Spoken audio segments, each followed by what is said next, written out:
Hey guys, we're gonna try the video a little bit of a different way, see if that'll cut down on some of the feedback that I was having. So first of all, just want to just remind you guys that College Board is putting out their free exam prep seminars, like their daily lessons.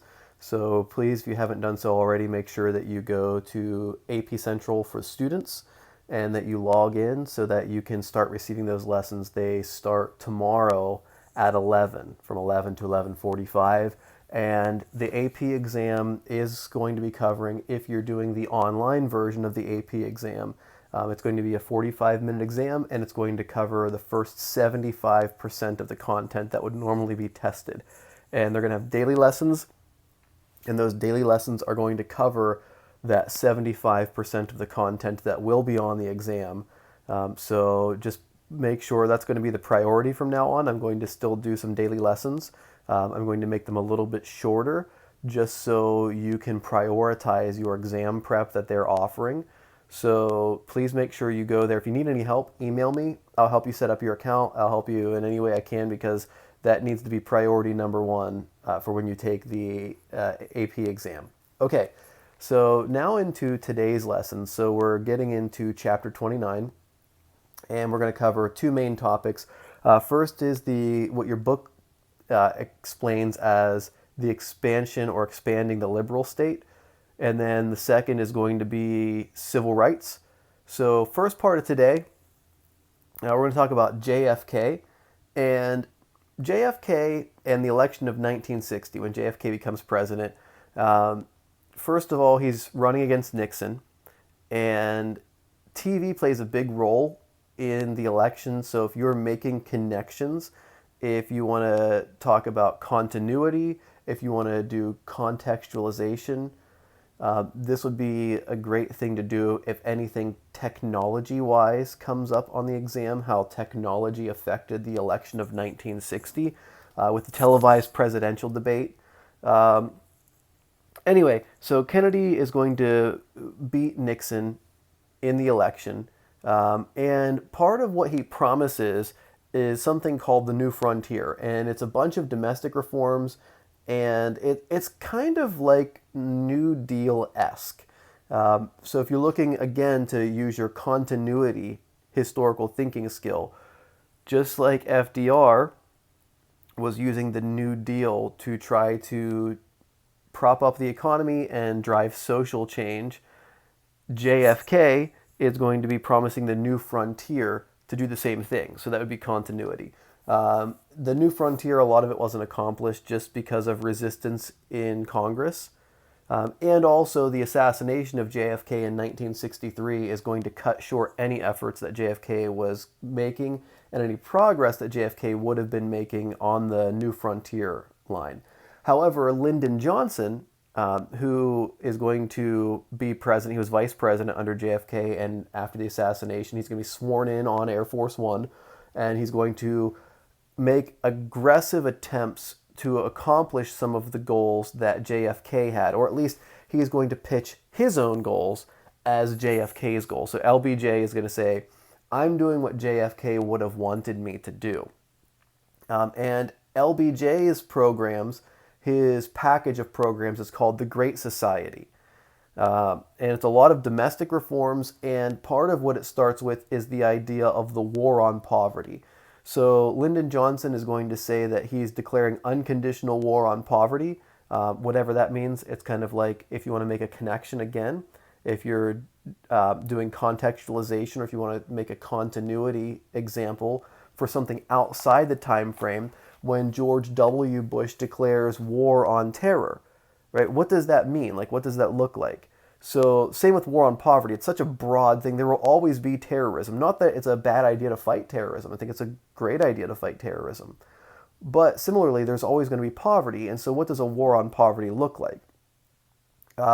Some things that, again, were Kennedy's goals that Johnson is going to package into his Great Society and make his own goals would be part of the war on poverty. That's just overall the war on poverty was Kennedy's goal. Some things that are part of that, Medicare and Medicaid, are going to start under Johnson. And again, there's a lot of resistance to this. America isn't always on board with expanding social programs. partially because we have a very individualistic mindset, and always have had as an American people, and partially because of objections to the economic strain that these social programs would add to our budget and to the tax system in general. So Medicare and Medicaid are passed and are implemented. Also, the Office of Economic Opportunity, the OEO, is something that Johnson also gets passed and develops. And one thing that the OEO is trying to do is called community action. And what the OEO wants through community action is involving the marginalized. So think like not necessarily just minorities, but lower income minorities in the political process. But as your book points out, the community action program was just impossible to sustain. That's a quote from your book. That it was bogged down with bureaucracy, was part of the problem. It's not the whole problem, but part of the problem is anytime you have the government involved in anything, there's just so much bureaucratic red tape, and bureaucracies tend to choke things out. They really slow down progress. And so that was one problem with community action. Also, the OEO overall, I'm going to read a quote really quickly. This is quote, fell short of eliminating poverty. All right, so the goal was to eliminate poverty through the OEO, and it's not going to happen. You're never going to eliminate poverty, right? You can maybe reduce it, possibly in the short term, maybe in the long term, but generally not through a government program. But if you're making connections, just like the New Deal, right? The New Deal's goal was to stamp out poverty and to boost the economy. And the New Deal fell short, FDR's New Deal. Just like Lyndon Johnson's OEO just fell short of the goal of eliminating poverty. Some other things that were passed and implemented that existed under the Johnson administration, one would be the Housing Act. HUD was developed under the Housing Act. And it provided federal subsidies for housing. Another was the Education Act. I believe it was technically called the Primary and Secondary Education Act, but I just refer to it as the Education Act, and you'll see that in books sometimes, just the Education Act. And that provided federal money for education, and also included a Head Start program, like a pre-K Head Start program for disadvantaged families. Also, the Immigration Act was passed, I believe I want to say in 65, but don't quote me on that, but I think it was 65, that it took a lot of restrictions on where immigrants could come from and be allowed into America. And so it's a more inclusive version of immigration under Johnson. So there are some things that were passed under the Johnson administration that still exist today, like Medicare, Medicaid, HUD, education subsidies, and changes to immigration. But overall, there were some problems of the Great Society. And so, for example, like your book makes the point that the Great Society reduced hunger in America. And that might have been true in the short term. And it's a great goal to have. But if you look today, the stats are that 1 in 5 Americans, so that's 20% of Americans, are hungry, not in the sense of like, I want something to eat, but in the sense of they don't have enough food to sustain them, or enough, they're malnourished, or they're in a calorie deficit and not voluntarily. And that's 1 in 5 today. All right, so as far as the Great Society goes, your book, I want to read one more quote. Your book talking about anti-poverty progress, it says, quote, much of that progress, the progress that was actually made, let me clarify. Poverty was reduced during Johnson's administration, all right? But we can't say that correlation equals causation here. And your book's making this point. They're making the point the Great Society was kind of a failure, but they're going to say it nicely. And they're going to say this, quote, much of that progress was the result of economic growth, but some of it was a result of Great Society programs. So they're saying the Great Society might have helped reduce poverty from around 20% to 12%. But what probably was the cause of that was the booming economy. So they're saying it's an economic result, not necessarily a governmental result. So generally your book gives the benefit of the doubt to government and government programs, so they're being very kind here. The Great Society really wasn't successful at all, just like the New Deal, right? So if we're making those comparisons, it's great. If you have anything in this era, just jumping back to the New Deal is a great thing to do because it's an easy connection. The New Deal, everybody knows the New Deal, and we just covered this very recently, so it's fresh in your mind. So that's what I would do. If you're doing continuity, if you're doing contextualization, anything like that. Okay, now moving on to civil rights. Okay, so we had already talked about Brown versus Board of Education, right? And we had talked about desegregation in schools. Now we're going to talk about more societal desegregation. Okay, so the government's desegregating schools. Universities are going to be included in this now in the section we're in. And then there are a lot of people through a grassroots movement, through the civil rights movement, who are going to push for overall desegregation of our culture. So one thing that happens is a lot of little programs organized. Like, for example, the SNCC, or the Student Nonviolent Coordinating Committee. Okay, SNCC, Student Nonviolent Coordinating Committee. CORE, Congress of Racial Equality, is also going to organize, and there are similar organizations that are going to push for civil rights. And so the SNCC, all right, if I were making a comparison, I would compare some of these groups, particularly the SNCC, I would compare them to the early women's rights movement. So think from the 1800s into the early 1900s, where we see marches, demonstrations, maybe some protests going on. The SNCC is going to coordinate sit-ins, and these sit-ins are going to be kind of hijacked later once civil rights are achieved. But right now these sit-ins are people sitting in segregated areas, right? So African Americans sitting in the whites-only section of stores or of places and saying, I will not move until I'm served, and I'm coming back every day while you're open until you decide to serve me, right? It's kind of like biblically, there's a story that Jesus tells when he's saying the kingdom of heaven's like this, and he talks about the kingdom of heaven being like a woman who is seeking justice from a judge, and she just keeps pestering this judge, and the judge says, all right, I don't fear God, I don't fear man, I fear nobody, I really don't care about anybody, but this woman is driving me nuts. So the Bible says that the judge gives the woman justice, not because the judge is righteous, but because he's tired of this woman coming over and over again, right? So similarly with the civil rights movement here, the idea of these sit-ins is just wearing people down. You know, if you come in every day and you're like, I'm not going to move until I'm served, eventually they're probably going to serve you, especially if law enforcement isn't going to forcibly remove you, right? Now, one thing to say is this takes a lot of guts, right? I mean, this is an era in which doing this could have legal ramifications, all right? It's going to have social ramifications, but, you know, social ramifications, they might matter to some people, but to some people they don't. But legal ramifications, if you're going to jail, if you've got to spend tens of thousands of dollars that you don't have on attorney fees, that's a really big risk. So these sit-ins are risky, but they're changing things over time in small regional areas. Okay, CORE, moving on to CORE.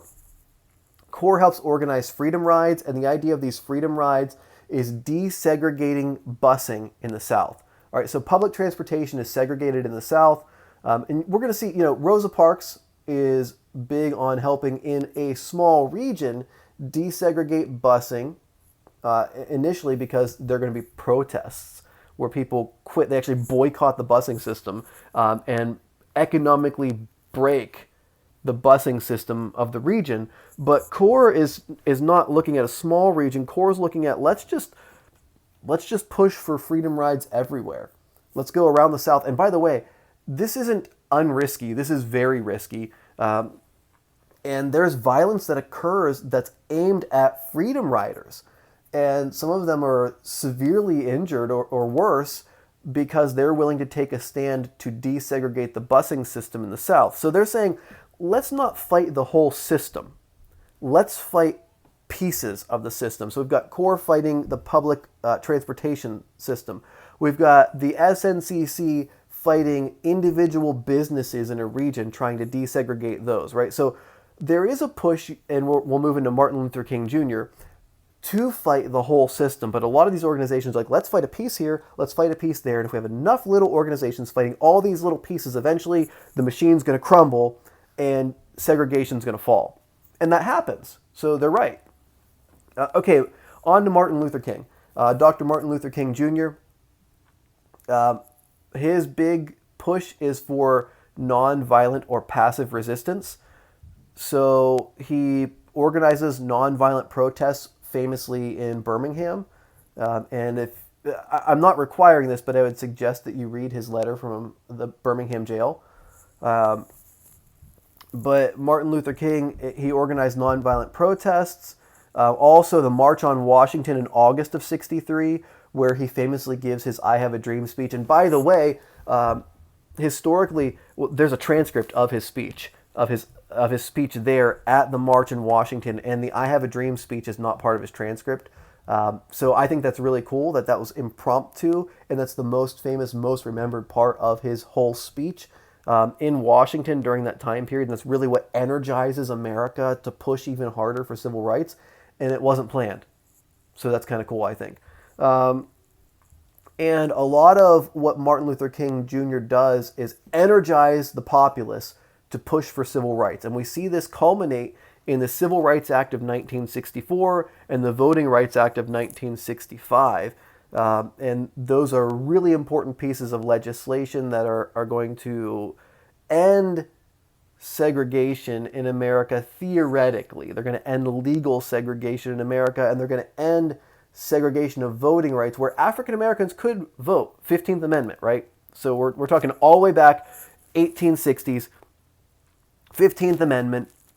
Now, here in the 1960s, the Voting Rights Act is going to stop corrupt voting practices like poll taxes, poll tests, literacy tests, even things like where voting, like congressional districts are. It's going to affect districting as well, which has been used to limit the power that African Americans have when they vote. Some other things that are occurring concurrently, the Watts riot.